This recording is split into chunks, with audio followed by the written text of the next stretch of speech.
తెలంగాణ రాష్ట్రంలో ఒక అరాచకమైనటువంటి పరిపాలన కొనసాగిస్తున్నటువంటి ముఖ్యమంత్రి రేవంత్ రెడ్డి విధానం చూస్తుంటే రోజు రోజుకు మితిమీరుతున్నటువంటి విధానం కనబడతాం. మొన్న జరిగినటువంటి మున్సిపల్ ఎన్నికల సందర్భంలో రాష్ట్రంలో అనేక చోట్ల అనేక సంఘటనలు అంటే గతంలో మనం ఎన్నికల సమయంలో ఎన్నికల సంఘం నిబంధనల మేరకు సజావుగా జరిపించాల్సినటువంటి బాధ్యత ప్రభుత్వం పైన ఉంటది. కానీ ప్రభుత్వమే దౌర్జన్యపూరితమైనటువంటి విధానాలకు పాల్పడి మరి ప్రభుత్వమే ఈ రకమైనటువంటి చర్యలకు పాల్పడ్డ తర్వాత ఇక ప్రజాస్వామ్యం ఎక్కడిది? ఈరోజు ప్రధానంగా చూసినట్టయితే మంచిర్యాల జిల్లాకు సంబంధించి జాతన్పల్లి మున్సిపాలిటీ మొత్తం 22 స్థానాలకు గాను మరి 14 స్థానాలు అంటే పూర్తి స్థాయి మెజారిటీ ఉన్నప్పటికీ కూడా 2 సార్లు వాయిదా వేసి అధికారం అడ్డం పెట్టుకుని అక్కడ ఉన్నటువంటి మంత్రి ఎవరైతే వివేక్ ఉన్నారో పోలీసులు అడ్డం పెట్టుకుని వాళ్ళ యొక్క కార్యకర్తలను వందల సంఖ్యలో తెచ్చి లోపలికి వెళ్లకుండా అడ్డుకొని అటు 16వ తారీఖు కావచ్చు, తెల్లారి 17వ తారీఖు కావచ్చు ఎన్నికలు జరగకుండా మరి నిరోధించినటువంటి విషయం అంతా కూడా సభ్య సమాజం అంతా కూడా గమనించింది. దౌర్జన్యం చేసింది వాళ్ళు, రాళ్ల దాడి చేసింది వాళ్ళు, కాన్వాయ్ తోటి మరి వందల మంది లోపలికి దొచ్చుకుపోయింది వాళ్ళు. అదేవిధంగా ఇక్కడ ఉన్నటువంటి బీఆర్ఎస్ పార్టీ కార్యకర్తలను గాని సుమన్ గాని ఇక్కడ ఉన్న మూల రాజిరెడ్డి గాని వీళ్లను అక్కడికి వెళ్లకుండా నిరోధించింది వాళ్ళు.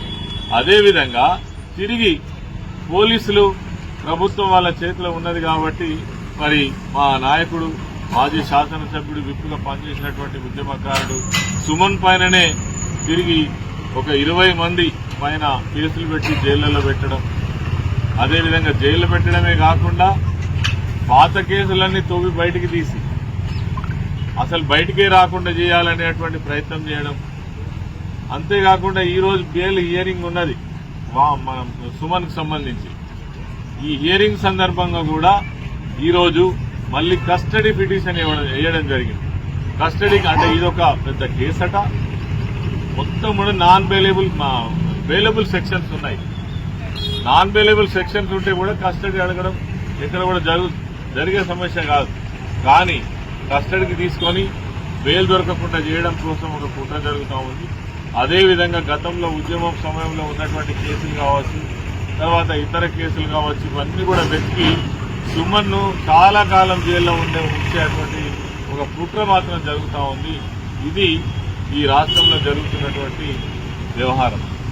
నిజంగా కూడా గతంలో ఏ ఎన్నికలు వచ్చినా సజావుగా జరిపించేటువంటి బాధ్యత ప్రభుత్వానికి ఉంటుంది. కానీ ఈరోజు చూసినట్టయితే ఒక దౌర్జన్యపూరితంగా ఒక రకమైనటువంటి విద్వేషాలను రెచ్చగొట్టి మరి ఈరోజు ఒక గుండాయుధమైనటువంటి పద్ధతులలో చేసే ప్రయత్నం చేస్తున్నారు. జాతన్పల్లిలో క్లియర్ కట్ మెజారిటీ ఉన్నది.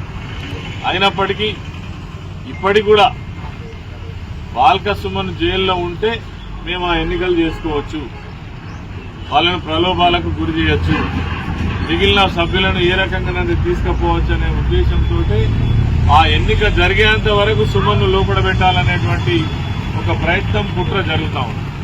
నిజంగా ఇది ప్రజాస్వామ్య పద్ధతిలో కరెక్ట్ కాదు. అది ముఖ్యమంత్రి కావచ్చు, మంత్రులు కావచ్చు, గతంలో మేము కూడా 10 సంవత్సరాల పాటు అధికారంలో ఉన్నాం.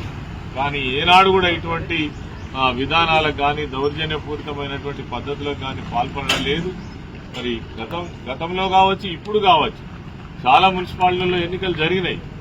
కానీ ఒక దాదాపు 30-35 మున్సిపాలిటీలలో హంగొచ్చినటువంటి ప్రతి చోట కూడా అధికార పార్టీకి సంబంధించినటువంటి మంత్రులు, అదేవిధంగా ముఖ్యమంత్రి ఇన్వాల్వ్మెంట్ తోటి పోలీసులు వాళ్ళ కార్యకర్తలాగా వ్యవహరించి మరి వాటిని అక్కడ గెలిచినటువంటి వాళ్ళను ప్రలోభాలకు గురి చేసి ఆ మున్సిపాలిటీని కైవసం చేసుకునేటువంటి ప్రయత్నాలు జరిగినాయి.